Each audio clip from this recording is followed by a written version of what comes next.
నేను చెప్తున్నాను, I love India. భారతదేశం అంటే నాకు చాలా ప్రేమ. కానీ భారతదేశానికి కూడా జరగకూడదనుకుంటున్నా. నేను నా దేశాన్ని కాపాడు తండ్రి అని ప్రార్థిస్తున్నా, నా దేశాన్ని రక్షించు తండ్రి అని ప్రార్థిస్తున్నా. కానీ మన దేశంలో కూడా ఇలాంటి ఉపద్రవాలు వస్తాయి. త్వరలోనే భయంకరమైన వరదలు వస్తాయి, అగ్ని ప్రమాదాలు, భూకంపాలు, అంతు చిక్కని మరణకరమైన రోగాలు ఈ 4 రాబోతున్నాయి. భూకంపాలు,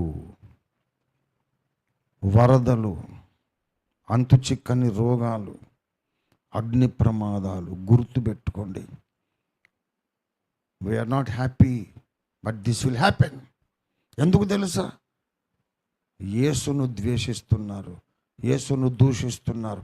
మీరెన్ని మత సిద్ధాంతాలైనా చెప్పుకోండి, మీరెన్ని పురాణ కథలు, అవతారాలు ఎన్నైనా చెప్పుకోండి, మానవ జాతికి మూల పురుషుడైన ఆదామును మట్టితో చేసిన దేవుడు యేసు. ఆయనను మీరు అవమానిస్తున్నారు గనక మూల్యం చెల్లించక తప్పదు. భారతీయ సమాజం మారు మనసు పొందాలి, పశ్చాత్తాపపడాలి. బెదిరింపు కాదు, ప్రేమతో చేసే హెచ్చరిక. మాట్లాడినటువంటి ట్రాష్, బక్వాస్, వ్యర్థ ప్రేలాపన చాలు. యేసుక్రీస్తు మహాదేవుడు, ఆయనను మీరన్న అన్యాయముగా చేసినటువంటి ఆ తిరస్కారపు మాటలన్నీ మీరు చేసిన పాపాలు ఒప్పుకోవాలి. ఒప్పుకోరు. ఈ గొర్రెల దేవుడు ఉన్నాడే, ఆయన వచ్చేస్తాడు. ఆయన రాకుండా ఈ భూకంపాలు, ఈ అగ్ని ప్రమాదాలు, వరదలు రాకుండా మీ నాగ సాధువులు ఆపలేరు, మీ అఘోరాలు ఆపలేరు, శంబల గురువులు ఆపలేరు. కోయి నైరోక్ సక్తా. యేసయ్య కోపాన్ని ఆపే శక్తి ఎక్కడ లేదు. ఆయన ఆది సంభూతుడు, ఆయనే నాద బ్రహ్మం, ఆయన సృష్టికర్త. మనుషులు పుట్టించిన దేవుడు కాదు ఆయన, మనుషులనే పుట్టించిన దేవుడు యేసు. దేవునికి స్తోత్రం కలుగును గాక.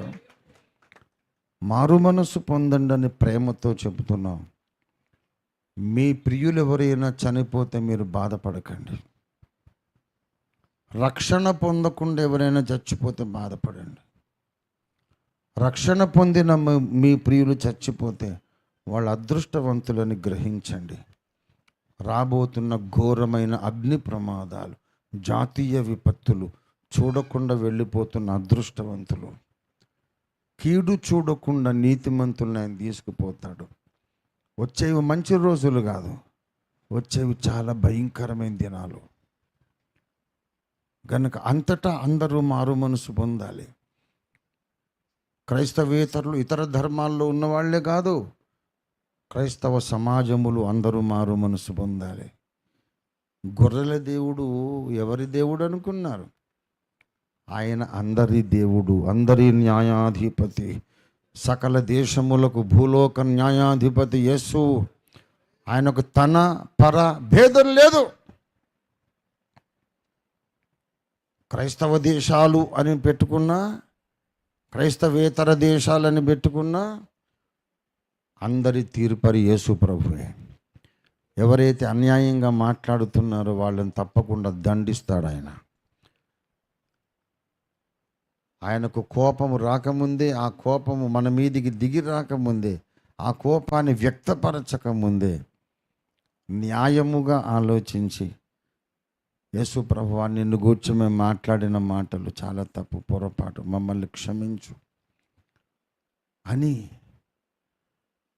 మారు మనస్సు పొంది ఆయనను హృదయములో చేర్చుకున్న వాళ్ళు ధన్యులు. కానీ ఈ మాటలందరికీ చెవికెక్కవు. రక్షణ పొందువారు కొద్దిమంది అన్నాడు యేసయ్య. ఇలాగే నడుస్తూ ఉంటుంది. ఎవరు మారరు? నేను చెప్తున్నా, మారండి, మారు మనసు పొందండి నేను చెప్పానా? కానీ నేను చెప్తున్నా, ఎవ్వరు మారరు. ఏడిశాడు, బెదిరిస్తున్నాడు. మనకు ఎంతమంది ఉన్నారు, నాగసాధువులు ఉన్నారు, శంబల గురువులు ఉన్నారు, ధర్మ పరిరక్షకులు ఉన్నారు, మన దగ్గర ఎంతమంది తాంత్రికులు ఉన్నారు, మంత్ర విద్యలు ఉన్నాయి, మనకి ఇన్ని కోట్ల దేవతలు ఉన్నారు, ఎవరు రక్షించరు. భారతదేశం మీదకి ఘోర విపత్తులు రాబోతున్నాయి. సృష్టికర్త దిగొస్తాడు, సృష్టికర్త దిగొస్తాడు. అప్పుడు తెలుస్తుంది మీకు, మేము పెట్టుకున్నవన్నీ కాదురా బాబు, యేసే నిజమైన దేవుడు అని అప్పుడు తెలుస్తుంది.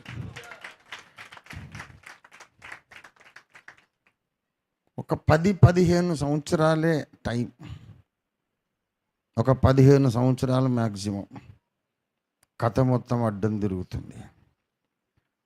కనుక దయచేసి ఈ భయంకరుడైనటువంటి సత్యదేవుని భక్తి కలిగి సేవిద్దాం, గడగడ వణుకుతూ సేవిద్దాం. ఆయన మంచివాడు, ప్రేమ గలవాడు, ముద్దు పెట్టుకుంటాడు, హత్తుకుంటాడు. ఆయన ప్రేమను చూచి ఆయన తక్కువ అంచనా వేయొద్దు.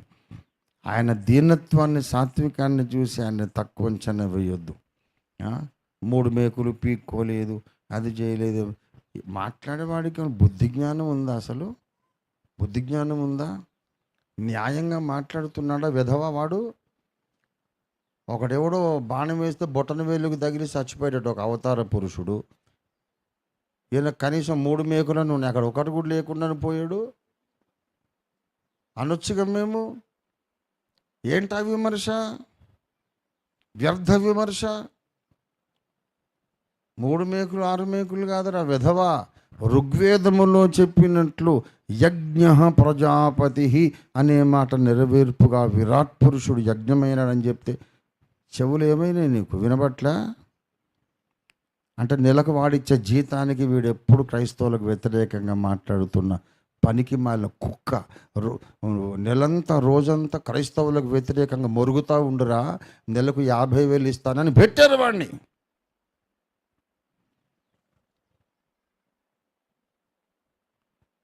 బైబిల్ అంతా బూతు పుస్తకం అట.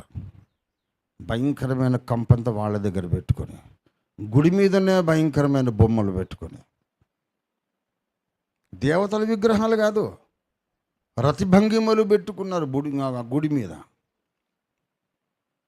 వాళ్ళు అనొచ్చా బైబిల్ని బూతు పుస్తకం అని? మా చర్చిల మీద ఉంటాయా ఎక్కడన్నా అలాగా?